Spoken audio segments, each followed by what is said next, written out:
Hello mga farmland, nandito ako sa property dito po sa Dolores, Quezon. Ito po ay Barangay Bulakin 1 ng Dolores, Quezon. So ang property po ay along Cemented Road. At ang kagandahan po ay libot po yan ng bakod. So yan po yung open po for gate. Ang bakod po ay 8 meters po ang taas. So palibot ng bakod ang property at ito po ay may sukat na 1.2 hectares po. Titulado, clean title, buhay pa po ang nakapangalan sa titulo.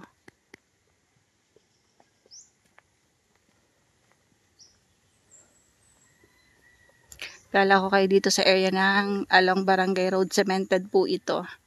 Papakita ko lang po sa inyo yung bakod.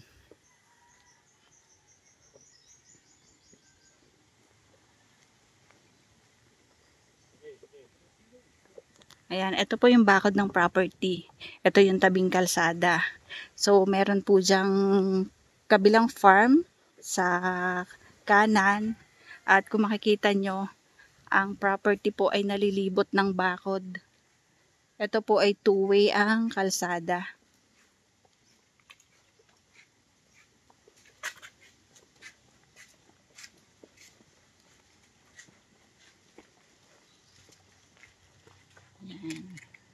Yan po, hanggang dun po yan, hanggang labas pa po yan, kasama po yan sa property, yung pa-area po dun palikod pa.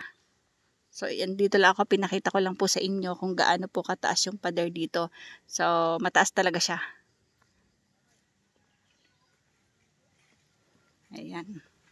So, tayo mga farmland at ating papasukin po ang kalooban ng property.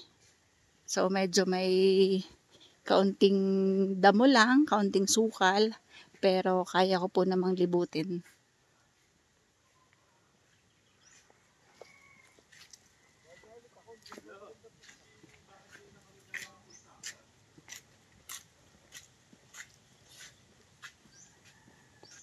Ito yung entrance ng property. Sa ngayon, wala pa lang pong gate dito kasi yung pong nasa likod, pansamantala dito po nadaan. Pero binigyan po ng may-ari ng lupa ng daan sa kabila, sa labas ng bakod. So once po may makabili, sasaraduhan na po ito. So yung daan doon, malilipat po sa labas po ng bakod. Ito po ay 1.2 hectares. Titulado po, clean title. So, ililibot ko kayo dito kahit medyo may kasukalan. Yan po, estimated po nito. May tanim ito na 100. Puno ng nyog. Meron pong kaunting mga fruit bearing. May mangga. Meron din pong saging na saba. Ang kagandahan dito sa property, ito po ay libot ng bakod na pader. So, ayun po, yung pinakakabuuan po ng property na iibot, dalilibot po ng bakod.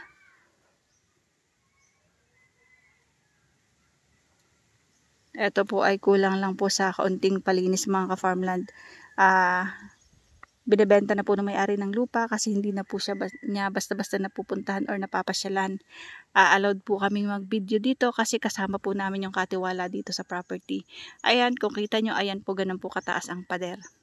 Tapos marami pa, may space pa po na pwede pong taniman ng mga iba pa pong prutas. So dito po sa area nito, panay ano po yan, panay nyog. Tapos may saging na saba, may mangga.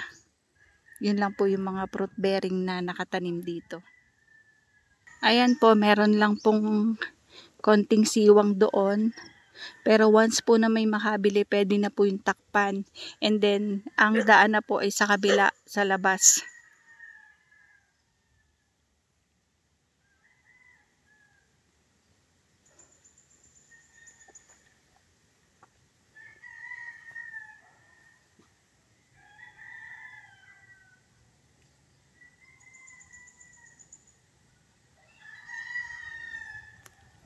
Ito po mga farmland ay 1.2 hectares, 1,200 pesos po per square meter. Yun po ang asking ng may-ari. So sa price po niya, hindi ko lang po alam kung makakatawad pa, pero yun po yung pinakasinabing presyo sa amin. Clean titled po Ang kagandahan po ay libot po ng bakod. Meron man pong konting sasaraduhan doon kasi po binigyan po ng pansamantala ng may-ari ng lupa ng dito muna dumaan, hindi sa kabila. Pero once po na may makabili, i-close na po yun at doon po dadaan sa kabila ng pader. Yun po yung binigay na right of way ng may-ari ng lupa. So, ayan po.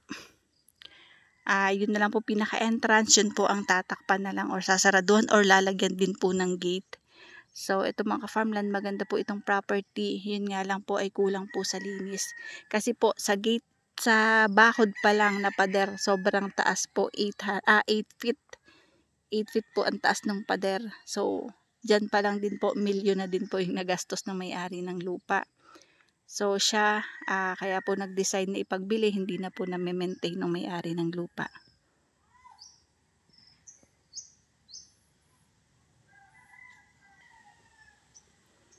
Ayan po mga farmland, kita nyo naman po yung pader.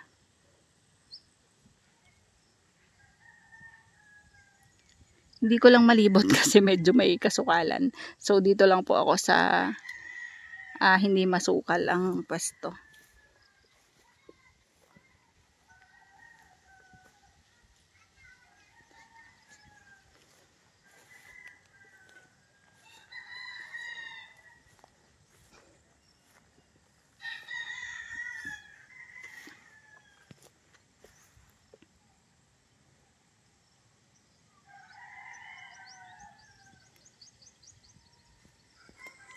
Ito po mga farmland, konting linis lang po.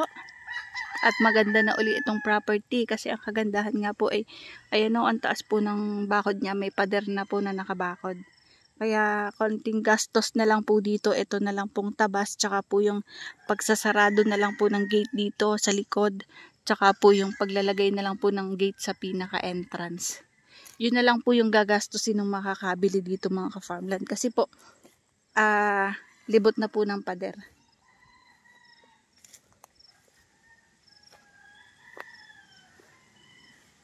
Ito po mga farmland ay located po dito sa Barangay Bulakin 1 ng Dolores, Quezon po.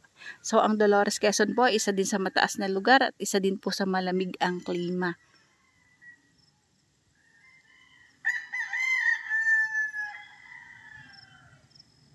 Kung sakali mga farmland ang property po ay malinis, kitang-kita nyo po yung kagandahan ng property. Kaya lang po, inuulit ko yung may-ari po ng lupa, hindi na po na-maintain ang property, kaya po ito ay medyo masukal. Ayan, may income naman po, gawa po ng nyog, pinapabuko po yan. Or pwede po ibenta ng mga nyog, mga tuyo, yung mga panggata. Ayan po mga farmland, ayan po yung pinaka-pader ng property. Papunta po doon, paikot po. So ito po ay 1.2 hectares, titulado po, clean titled, libot na po ng bakod. Pasensya na kayo sa paulit-ulit ko libot ng bakod kasi po ang dami pong kliyente na naghahanap ng ganito, yung mga libot na po ng bakod. So ito, napakaganda sana nito kung po ito'y nalinisan. Iko-compare po dun sa property na vlog ko din po sa Dolores, Quezon po, na sobrang ganda niya, sobrang linis kasi talagang as in kita yung pinaka-property. Ito man, mapapaganda din po ito once na malinisan po itong property. Matabasan lang po yan. Kita na po ang ganda nito. Tapos malagyan lang po ng pinaka sarado dun sa dulo. Ayan o, pwede pa po kayo magtanim ng iba pang fruit bearing kasi po ang mga tanim naman na nyog is nakahilera. So, pwede pa kayo magtanim ng rambutan, ng lansones, ng mangustin, or kung ano pa po yung gusto nyong itanim dito sa inside ng property. Hindi lang po ako makapunta doon sa may sasaraduhan na gate kasi madami po yung aso, natatakot ako, kaya pasensya na kayo mga ka-farmland, nandito lang ako sa gitna kung saan po masukal ang property. Okay lang po yun. Basta wala lang po yung ating mga beshi-beshi dyan ng mga gumagapang.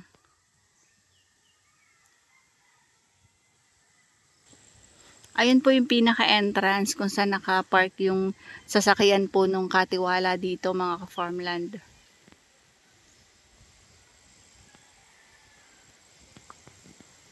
Ito yung kabuuan ng property. So, libot po ng pader, alam po yung pinaka-boundaries. Kita po naman. Kaya kahit iikot ko lang po, 360 degree ang aking camera. Kitang-kita nyo po yung pader. Tsaka kung ano pong nilalaman ng property. So mga nyog po, may ilang pirasong puno ng mangga. Tsaka po mga saging.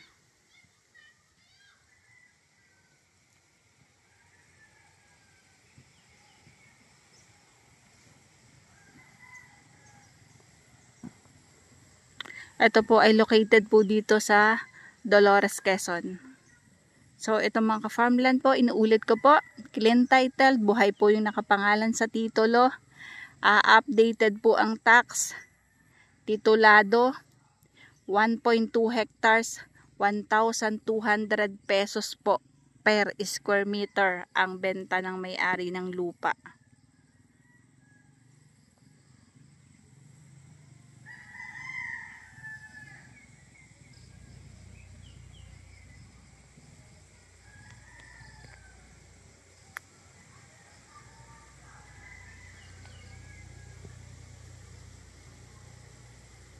Ito po ay dito po sa bungad ng Dolores, Quezon. Ang Dolores po ay kalapit bayan lang po ng Chaong, Quezon at ng San Pablo City. So ito po ay may layo pong 1 kilometer dun po sa main road or highway. Papasok po dito yung property, barangay road, secondary road po, two-way naman po yung barangay road. So, ang barangay road, paikot po yan ng property, hanggang dyan pa po yan. Yung kabila po ng pader na yan, yun po ay barangay road.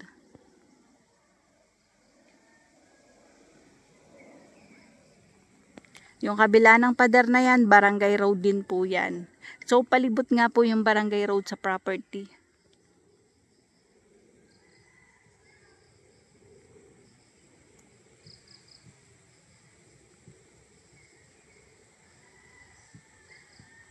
Paano mga farmland? Bye-bye po. See you for the next videos. God bless po sa ating lahat. Bye-bye.